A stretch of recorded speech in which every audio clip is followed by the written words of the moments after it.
alive. I'm not bad dog. I'm good dog. Take it back. I'm not bad dog.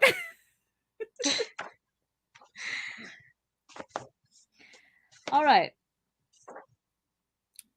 You probably read last time because my bookmark is at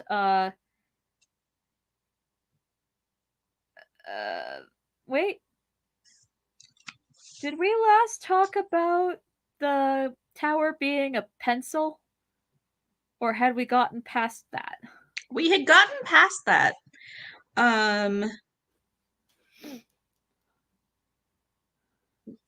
We were at the beginning of chapter 6. And Arwen gave the white gem that she was wearing to Frodo and was like, this will help with your PTSD. Ah, good. Beg leave for 7 days, and Queen Arwen, when the memory of the fear and the darkness troubles you, this will bring you aid. Well, then I guess it is my turn to read because that's not where my bookmark was. Okay, then let me get my knitting. And also, try to do something about this cat, and I'll be right back. Yeah, I don't think the knitting's going to help. No, you think? Junie, come on. Come on, Junes. Oh. Since we're live, I'll show you. Quinn's already seen it. But for posterity, mermaids, because it's mermaid. And this was a painting I finished last year, but I never liked it, so I refinished it, and now I like it. I think I'm getting better at the faces. Yeah. It's really hard to mermaidify C-3PO. It was really easy to mermaidify Chewbacca. See, I made tentacles on the thing instead of little boxes. Tentacle suckers. Anyway, I have hopefully dealt with the cat by throwing a mouse for her. Did I tell you about the mouse saga? I don't think I've talked to you since then. Tell me about the mouse saga. So, starting on Tuesday, Junie found a mouse in the house. Oh dear. And here's the thing. I have trained her to pick up her toy mice and bring them to me and drop them. So guess what she did with the real mouse? And then, of course, it ran away. So then it ran away. So then she chased it. She got it again. She dropped it again. She lost it. This is day 1. Yeah. Like 6 o'clock the next morning, which is the middle of the night for me. I hear like scratch, scratch, scratch, squeak, squeak, squeak. And I'm like, oh, God damn it. So I get out of bed, headscarf, Darth Vader mask, broom, and I'm chasing this mouse around my room because she keeps dropping it. And we lost it again. And I went back to bed. And the next day I was like, this is too much drama. I'm going to go work from the office today. I need to be out of the house. So I go work from the office. I come home. She comes up to me. Hey, I want to play. Meow, meow, meow. And I'm like, okay, that's sure. And I'm like, I'm just going to grab one of her toy mice and throw it for her to go retrieve. So I reach down and thankfully her toy mice have neon string tails. And I noticed in time that the mouse I was reaching for did not. Because it was the actual mouse. Was it dead? Yes. Yeah, she finally got it. But yeah, it was just in the middle of the living room where she no doubt brought it out and dropped it so I would see it. But it's the same color as the carpet. So I had not seen it yet. So now I bought her some new catnip mice. But they're fruit colored, so they're like all neon. Yeah. I'm like, no more realistic toys. We're not doing this anymore. My sincere hope is that there will not be any more mice in my house. But if there are, I want to know which ones they are. Fair point. Last weekend, I was out. I went out to scoop the poop in the backyard, and discovered amongst the various turds, there was also a quarter of a rabbit and a dead mouse. And I was like, well, okay, scoop these two, get them into the trash. Like, eh. But then I was really glad I did that because I'd forgotten that that was the same day that I had the arborist coming to look at our trees. Oh Uh, yeah. yeah, there's a type of bark borer beetle that some spruces get. I think I've probably got the name wrong, but there's a bug that once it's gotten into a tree, it cannot be treated. Ooh. And Do your so trees I've have been it? no, and that's the thing. I was like, I've been keeping an eye on what trees are dying in the neighborhood and how close they are. I'm like, that might be beetle kill, so I'll like, and it's 3 blocks away. The next one's 2 blocks away, and then I'm like, okay, you know what? Fuck it, I'm getting nervous, so I'll call him to come in and look. And he was like, "You again? Oh no. Your trees are fine." Um, there's not the whatever the I keep calling it a beetle. It's not a beetle. Whatever the worm is that is a problem that we couldn't that we would have to inoculate for and couldn't treat once it was you don't have that. None of the local trees have died of that. They've been dying of um, drought shock. Blue spruces are not drought tolerant. And so Oh. when they just go brown and they're dead, that's drought. And I was like, isn't there is there a bug I should watch for? And he said, yes, there's a moth whose larvae eat pine needles and they can strip a tree bare. Those we can treat for after they're like keep an eye out for these caterpillars. If you see them, call again. But we can treat them when they're in action. You don't have to pre-treat for them. Like, okay, sweet. And I was like, what do I do to keep my trees healthy? And he's like, water them, water your lawn, such as it is. Just make sure water gets into the trees, and the trees will be fine. And I was like, how long do domesticated blue spruces even live, like in a neighborhood like this? And he was like, we don't know. Colorado Springs is only 100 years old. Fair enough. No tree has died of old age yet. That's they live to be like 400 to 600 years old up in the mountains. So Yeah, I don't think that any in Colorado Springs are likely to get that old. no, and he was like, it may be the state tree, but it is not. It is not native to the Front Range. It's native to the northern slopes of the high mountains, and that is all. And we drag him down here. Harumph. Typical. Yep. And he said it in a weird way where I was like, it's not native. He was like, not native to here. Like, so western slope, and he's like, no, northern slopes.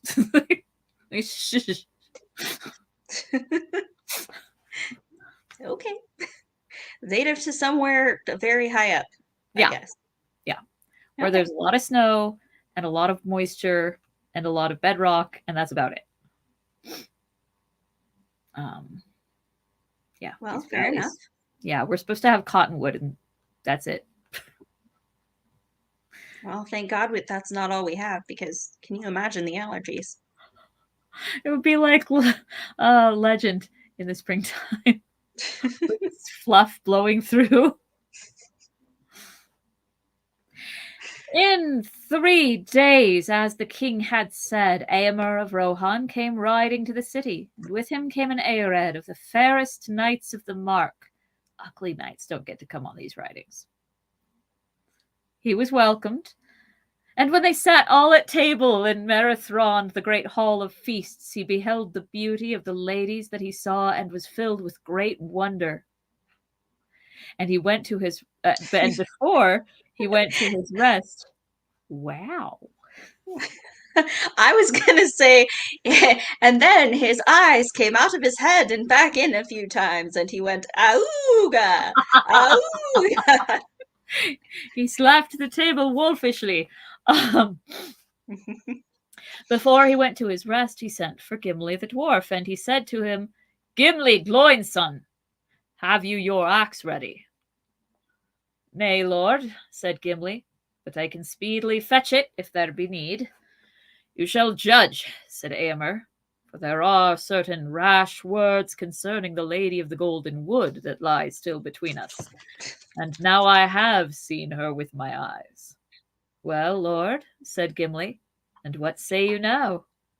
Alas, said Eomer, I will not say that she is the fairest lady that lives. Then I must go for my axe, said Gimli. I love dwarves. All right, then. But first I will plead this excuse, said Eomer. Had I seen her in other company, I would have said all that you could wish. But now I will put Queen Arwen Evenstar first, and I am ready to do battle on my own part with any who deny me. Shall I call for my sword? Chivalry is such a weird thing. Like, that's your buddy's wife. Right? I have never been tempted to be like, hey, you know what?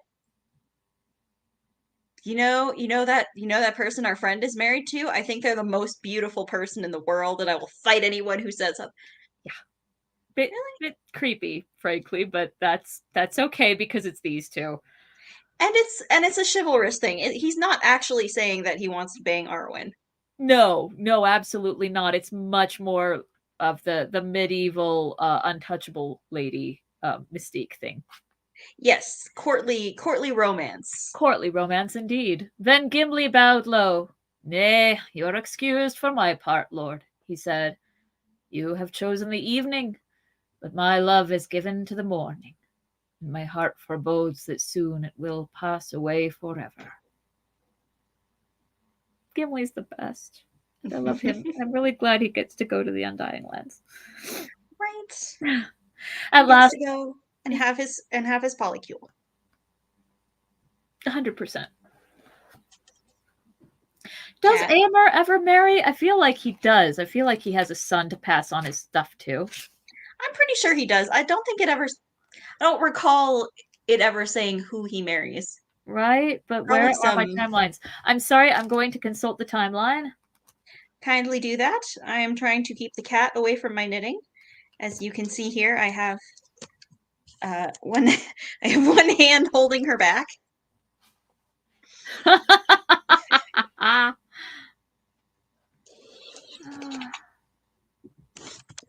gave you a new mousey. What do you want from me? Were you aware that Eowyn became known as the Lady of the Shield Arm? Because of her arm getting broken in her fight with the Ringwraith? Oh, neat. All right, Eomer reigned for 65 years. For whatever reason, my screen keeps trying to go back to sleep. It's weird. That is weird. Plenty of batteries, and I'm plugged in, so I don't know. Here we go. 65 years, made the friendship of King Elisar and Imrahil. Yay. Who? In the last year of the Third Age, he wedded Lothiriel, daughter of Imrahil. Huh. Okay. So that's coming up real soon, because the last year of the Third Age is like in 2 years? Because they count it from when the rings leave. And the rings leave. Apparently, I've been picturing Imrahil as like a 20-something dude, but apparently he's older. Better be. Yeah, we would hope. So Lothiriel, daughter of Imrahil, who's definitely wearing pancake makeup and he dyes his hair. Middle Earth just for men. Imrahil is the spokesperson. All right, and they named their son Elfwine, the Fair. Sure. And then renewed everything. Though Sauron had passed hatreds and evils, blah blah blah. Wherever King Elisar went, King Eomer went with him. Yep. So Eomer basically 65 years. Okay, but if Eomer is going everywhere with Aragorn, when is he governing his own country? His country looks after itself pretty much. There's not a lot of threats to the north anymore because they wiped him out. Well, that's true. Could be why he was. I mean, if he ruled for 65 years, he was probably married for most of that time, and the only child mentioned is Elfwine. I don't know if that's a case of they actually had 10 kids, or if that's a case of he fathered an heir and then went, peace, wife. Bye. Bye. I'm gonna go hang out with my buddy and his wife, who's the most beautiful woman in the world. Yeah, I'm going to go fishing in the mountains with my buddy. That's a Brokeback Mountain thing, right? I never saw that movie. I never did either, but I know the references. Okay. At last the day of departure came, and a great and fair company made ready to ride north from the city. Then the kings of Gondor and Rohan went to the Hallows, and they came to the tombs in Rathdin, and they bore away King Theoden upon a golden bier, and passed through the city in silence. Then they laid the bier upon a great wain, with riders of Rohan all about it, and his banner borne before. And Merry, being Theoden's esquire, rode upon the wain, and kept the arms of the king. Honor or gross? I was just thinking that. I was like, okay, like that's kind of sweet, but also probably kind of smells. Gondor must have some kind of magical time-stopping embalming ability or something, because he's been dead a month. He ought to be oozy. Yeah, or I mean, regular embalming would do the job, or mummification or something. Right? But they don't talk about that, but they don't talk about a lot of things. And Right. that doesn't seem very sustainable. I've never liked embalming very much, so I don't want to picture Gondorians doing it. Maybe I was picturing more like what? Maybe they froze him. Maybe they have a way to flash freeze him. I was picturing more like mummification, like packed him in salt and herbs kind of a situation. Yeah. Which, you know, is still kind of gross, but it's not as bad as embalming. I would rather picture like a liquid nitrogen pool somewhere behind Rathdin. Like that's why the Hallows were built there, is because they can dip their dead in in liquid nitrogen, and then they're just sort of, yeah, fine until further notice. Corpsicles? Corpsicles. Oh, the Gondorian corpsicle tradition. Something, something, frozen dead guy days, something, something. With beauty undimmed beyond the endings of the earth, that because he's frozen. He's frozen. And that's why they're mad that they sent Boromir out to sea, because they wanted to cryogenically freeze him until there was a cure for an arrow to the chest. And that's why Denethor's pyre was so weird, because fire in the Hallows was like the opposite of what usually goes down there. He's gonna melt all the other corpses. Get him out of there. That's why. So we were talking about stone doesn't burn. Why did his freaking funeral house collapse? It's ice. Oh, you know what? That would actually make sense. They're all igloos. They're more like, you know, those hotels that are entirely carved out of ice. They're more like that. That's it. That's headcanon accepted. Okay.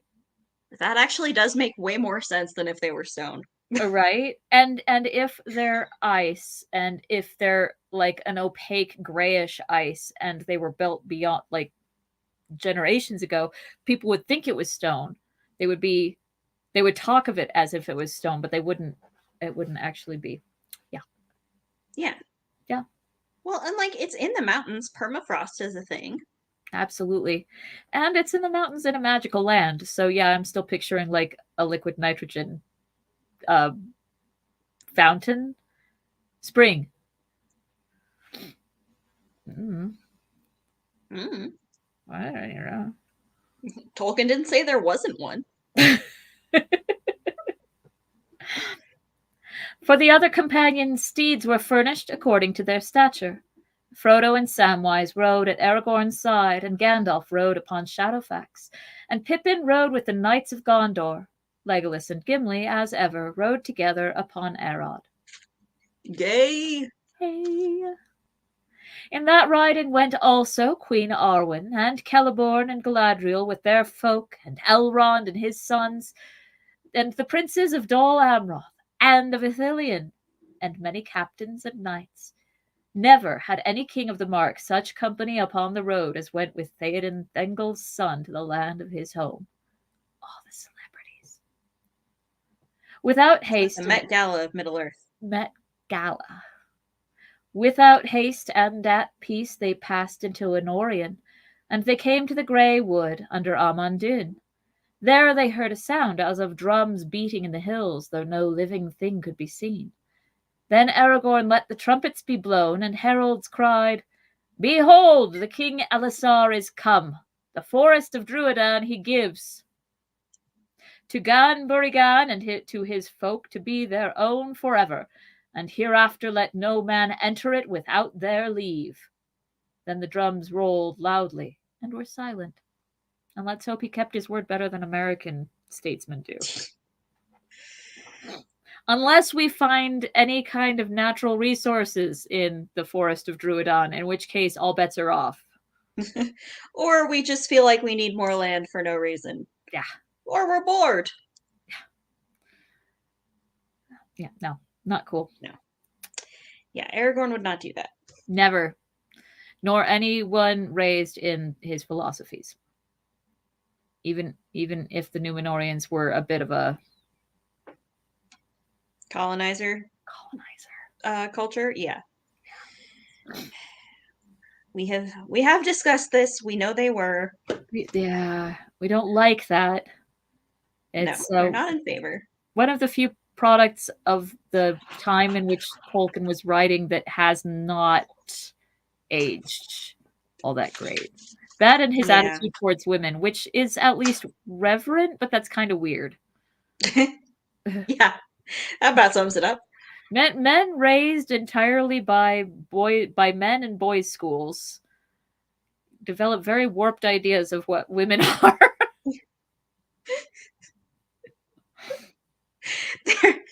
There's a video that this is reminding me of, because it's a woman who got a comment on some video that was like, well, if trans women are women, then what even is a woman? And she's like, I'm so glad you asked.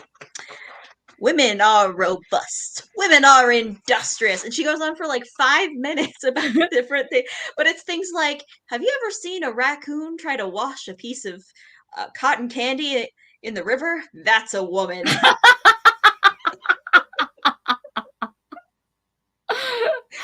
Oh, man. I highly recommend it. Yes, that sounds. Try to send it to you. It was.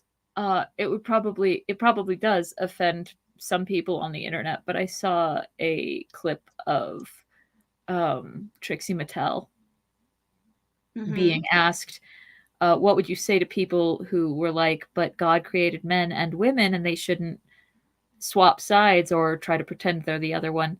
And Trixie's response was, "Well, God isn't real, and I am. So."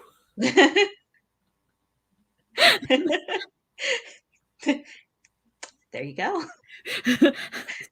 So, yeah. Any questions?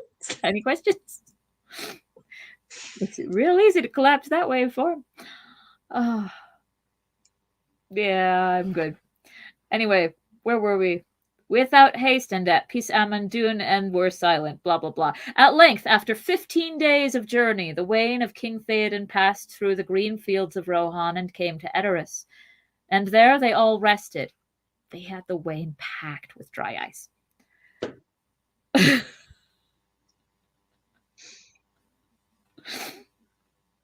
Ma'am. The golden... Look at her. The golden... This is my life. Yep. You went to all that trouble not to have kids. Look, the difference is I'm allowed to leave the cat by herself.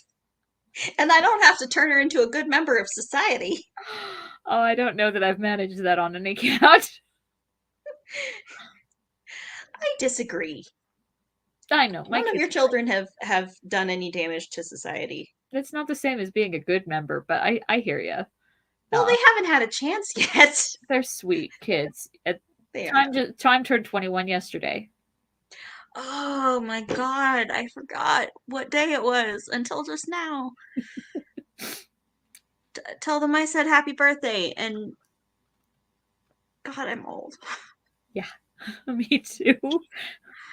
The two thoughts that went through my head were, we're dropping our child off at a bar. What happened? And also, I can't really complain that they're getting a ride from their parents still, because at their age, I was pregnant. So they're doing better. I was I was just thinking, can you one moment. Cat. Can you imagine? No. No. No. Don't even Nope. finish that sentence. No, I cannot. Nope. Nope. Nope. Nope. Nope. Nope. Ow! Ow! Ow! Hang on. God damn it. Cat. You Human are kids hissing sneak their as a claws into you a lamentation. lot less often.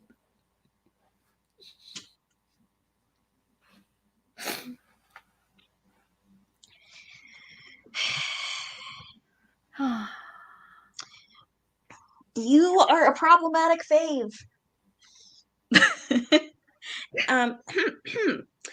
Did you say human children bite you less often? No? I mean, I should hope so. I would never say disparaging things about my feline niece. Never. Well, I don't think that's necessarily disparaging. It's more sort of true. like, I would like to think that human, huh? Okay, so I've shown Jason the Actually, and we watched an episode that had a Futurama question, and the answer was wrong. Like their answer, their correct answer was incorrect. And I was like, this is probably an old episode. It definitely is. Somebody's already corrected them. But Fry doesn't make delta brainwaves. That's the entire point.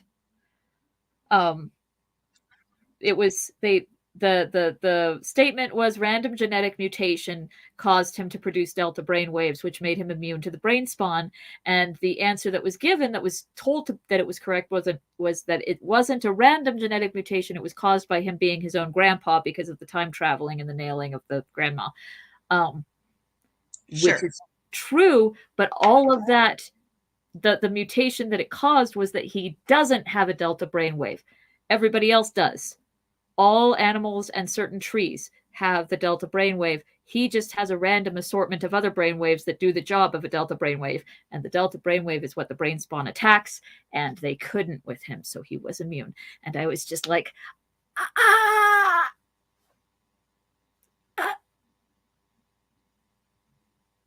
And that's why at the end of every show, they're like, tweet at us if we got something wrong. Oh my God, and they did. And I'm like, Leela even says when they're describing it, when the Nibblings are describing it to her, she's like a prom dress made out of carpet scraps. And they said, correct, like your prom dress.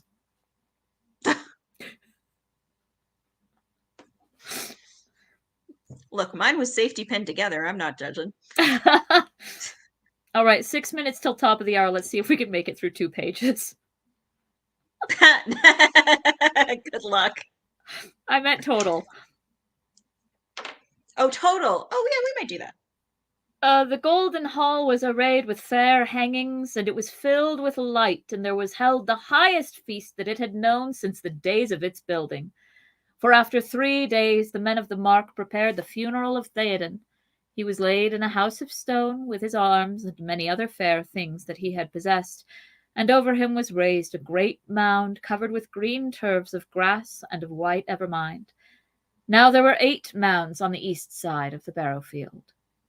Then the riders of the king's house upon white horses rode round about the barrow and sang together a song of Theoden Thengel's son that Gleowine his minstrel made, and he made no other song after. I'm sorry, but that just makes me kind of sad. Like he wrote it and went, I'll never beat this. This is the best thing I've ever done. I'm going to go be a farmer now. Right? Like that is kind of. Hopefully, he got a pension. Oh, yeah. Oh, definitely.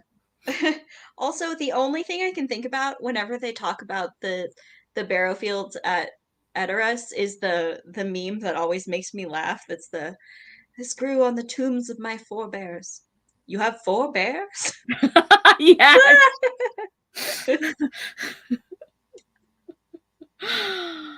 The slow voices of the riders stirred the hearts even of those who did not know the speech of that people. But the words of the song brought a light to the eyes of the folk of the mark as they heard again afar the thunder of the hooves of the north and the voice of Eorl crying above the battle upon the field of Celebrant. And the tale of kings rolled on.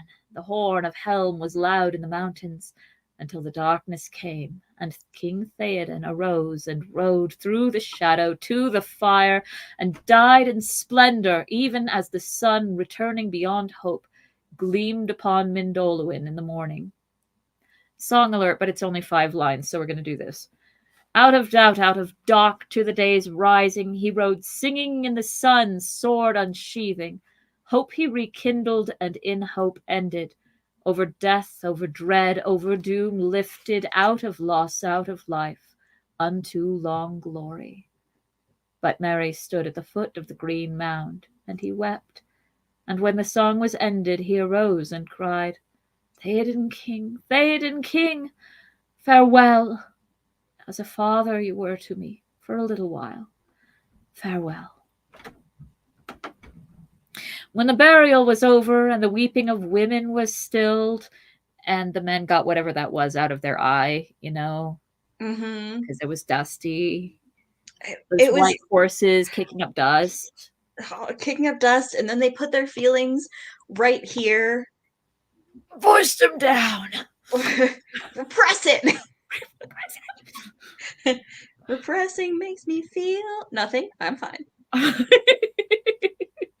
And Theoden was left at last alone in his barrow. Then folk gathered to the Golden Hall for the great feast, and put away sorrow. For Theoden had lived to full years, and ended in honour no less than the greatest of his sires. And when the time came that in the custom of the mark they should drink to the memory of the kings, Eowyn, Lady of Rohan, came forth, golden as the sun and white as snow, and she bore a filled cup to Eomer. Then a minstrel and lore master stood up and named all the names of the lords of the mark in their order. Snaga came with.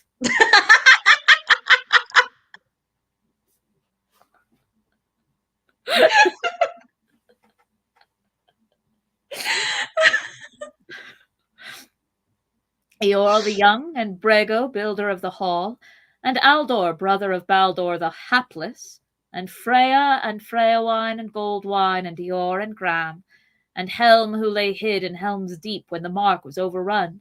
So ended the 9 mounds of the west side, for in that time the line was broken, and after came the mounds of the east side, Freylaf, Helm's sister son, and Leofa and Walda. I found him!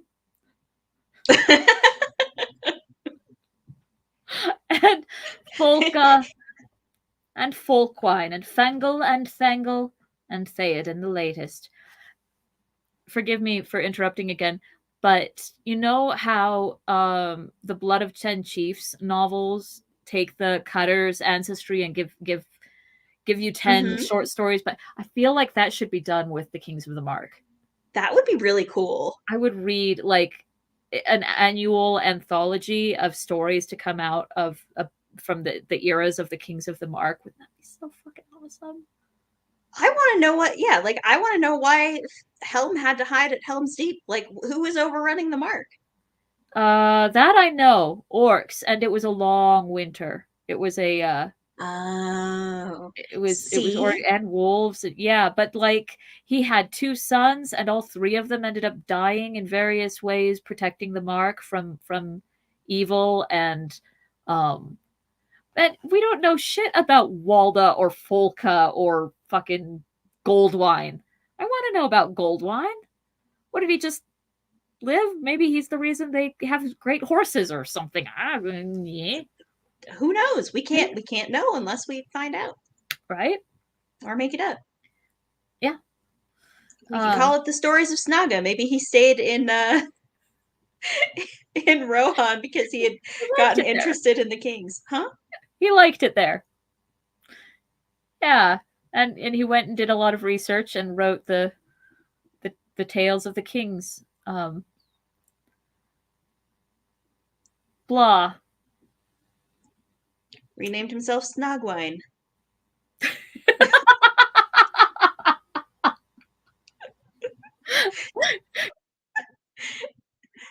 Grew his hair out, and by George, it was blonde after all. Whenever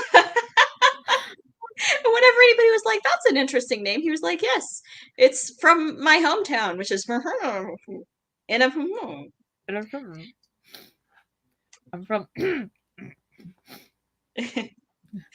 Ithilien, from Ithilien. I thought no one lived in Ithilien. Well, that shows what you know about Ithilien.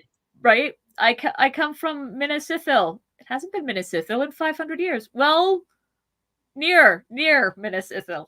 Did I say in? I meant not in. Not in. Within a stone's throw. I shouldn't say that shit. In a place that looks like Minas Ithil used to. And the Knights of the Mark get drunk periodically, and they're like, why is it even called Kirathungal? Like, Spider Pass? Did Mr. Spider find it? And he's just like, I don't know. It might be because there's a giant spider living up there, but I don't know. I've never I certainly have no personal knowledge of the pass of Kirathungal. Why are you even asking me? Everybody needs another drink. More drinks all round. Yay. Snog is my favorite character now. Me too. But also, are we close to a break? Because it's a little yes, messy. Yes, one paragraph away. Hang on. Okay. When Theoden was named, Eomer drained the cup. Then Eowyn bade those that served to fill the cups, and all there assembled rose and drank to the new king, crying, Hail, Eomer, king of the Mark! At last, when the feast drew to an end, Eomer arose and said, Now this is the funeral feast of Theoden the king, but I will speak, ere we go, of tidings of joy, for he would not grudge that I should do so, since he was ever a father to Eowyn my sister. Hear then all my guests, fair folk of many realms, such as have never before been gathered in this hall. Faramir, steward of Gondor and prince of Ithilien, asks that Eowyn, lady of Rohan, should be his wife, and she grants it full willing. Therefore they shall be troth-plighted before you all. And Faramir and Eowyn stood forth and sat hand in hand, and all there drank to them and were glad. Thus, said Eomer, is the friendship of the Mark and of Gondor bound with a new bond, and the more do I rejoice. No, Nigard, are you, Eomer, said Aragorn, to give thus to Gondor the fairest thing in your realm? Words starting with N-I-G-G. Yeah. Miser, I would replace it with miser. Miser. No miser are you, thank you. I thought Frenchifying it would help. I mean, it didn't hurt, but let's just switch it entirely. It's not from the same root, but that doesn't matter anymore. No, not even close. It's just not fun. To give thus to Gondor the fairest thing in your realm. Then Eowyn looked in the eyes of Aragorn, and she said, You snooze, you lose, bastard. Wish me joy, my liege lord and healer. And he answered, I have wished thee joy ever since first I saw thee. It heals my heart to see thee now in bliss. Aw. Aw. Aw. Aw. Remember Faramir? She wanted me first. This is where she's been for this last like 10 minutes. Waiting to bite you. Yes. Hi, baby. Hello. Say hi. Hi, sweetheart. So pretty. I'm petting you in spirit.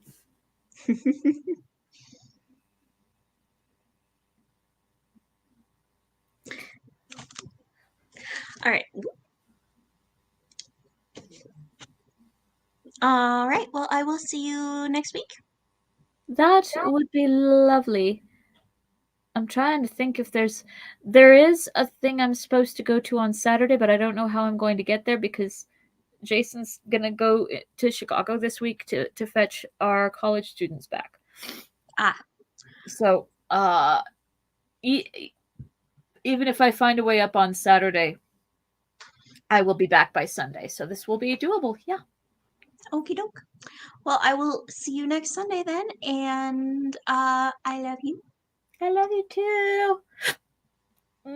Cuidado. Diamas. Thanks for wearing the shirt. Yep.